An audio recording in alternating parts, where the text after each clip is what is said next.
Hello everyone, नमस्ते। Welcome back to classes by Babita Gupta, Hawks educational institute. MEd first semester, second semester, third semester के मैंने आपके लोगों के साथ में क्वेश्चन पेपर शेयर किए हैं, जिससे कि जो बच्चे एमएड कर रहे हैं उनको हेल्पफुल रहे, करने में, तैयारी करने में आसानी रहे। तो आज मैं एमएड थर्ड सेमेस्टर का ही क्वेश्चन पेपर शेयर कर रही हूँ। ये फैब 2022 में ही हुए हैं एग्ज़ाम अभी। इसको स्टार्ट करने से पहले चैनल को सब्सक्राइब ज़रूर करें, शेयर करें, दूसरों के साथ भी नॉलेज को ज़रूर बांटें। तो देखिए, एमएड थर्ड सेमेस्टर का ये पेपर 4 है। पेपर कोड है 17016, perspectives, research and issues in teacher education. 3 hours का ये पेपर होता है, 3 घंटे का पेपर। 80 मार्क्स मैक्सिमम होते हैं इसके। 20 मार्क्स का इंटरनल होता है, तो टोटल 100 मार्क्स का होता है ये पेपर।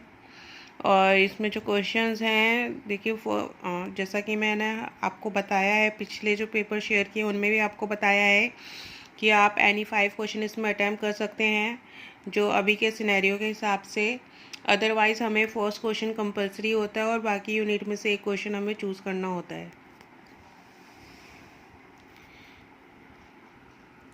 देखिए, क्वेश्चन नंबर 1 दिया हुआ है इसमें शॉर्ट नोट्स का, जिसमें 4 शॉर्ट नोट्स हमें दिए हुए हैं, 4 मार्क्स ईच। टोटल 16 मार्क्स का है ये। जिसमें फर्स्ट दिया हुआ है हमें interdisciplinary approach to teacher education, शिक्षा का अंतःविषय दृष्टिकोण। सेकंड है परफॉर्मेंस अप्रेजल ऑफ टीचर्स, शिक्षकों के प्रदर्शन का मूल्यांकन। थर्ड है what do you mean by content variables, सामग्री चर से आप क्या समझते हैं।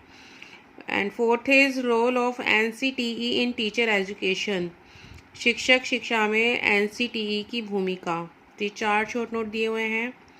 इसके बाद में आता है यूनिट 1। यूनिट 1 के अंदर जो फर्स्ट क्वेश्चन दिया हुआ है वो है हमारा what do you mean bye teacher development, explain the concept, need and factors influencing teacher development. शिक्षक के विकास से आप क्या समझते हैं, शिक्षक के विकास की अवधारणा, आवश्यकता तथा इसे प्रभावित करने वाले कारकों का वर्णन कीजिए। तो ये यूनिट 1 का फर्स्ट क्वेश्चन है। इसके बाद यूनिट 1 का जो सेकंड क्वेश्चन दिया हुआ है वह है discuss national curriculum framework for teacher education in detail, शिक्षक शिक्षा के लिए राष्ट्रीय पाठ्यक्रम फ्रेमवर्क का विस्तार पूर्वक वर्णन कीजिए।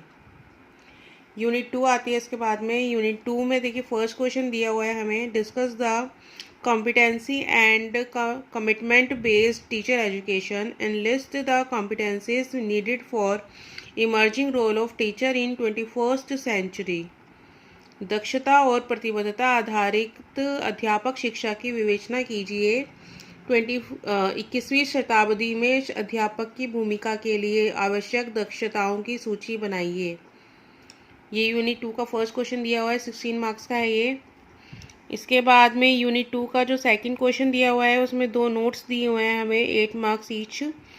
Universalization of education and second है vertical mobility of school teachers, शिक्षा का सार्वभौमिकरण और विद्यालय शिक्षकों की ऊर्ध्वाधर गतिशीलता। तो ये 8 मार्क्स ईच है। इसके बाद में यूनिट 3 आती है। यूनिट 3 का जो फर्स्ट क्वेश्चन है उसके अंदर भी 2 नोट्स दिए हुए हैं हमें, 8 marks each. Gagne's paradigm for research in teaching. तो ये पैराडाइम पूछा हुआ है गैगने का। तो शिक्षण में अनुसंधान के लिए गैगने का प्रतिमान। सेकेंड हमारा characteristics of an effective teacher education program in India, Bharat में प्रभावशाली शिक्षक शिक्षा कार्यक्रम की विशेषताएं। इसके बाद में यूनिट 3 का जो सेकंड क्वेश्चन है वह है what is the relevance of research on teacher education program in India, explain in detail.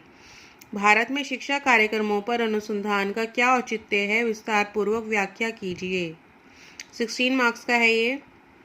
इसके बाद आता है यूनिट 4। यूनिट 4 के अंदर जो फर्स्ट क्वेश्चन दिया हुआ है हमें वह है what do you mean by professional development, explain the challenges in professional development of teachers.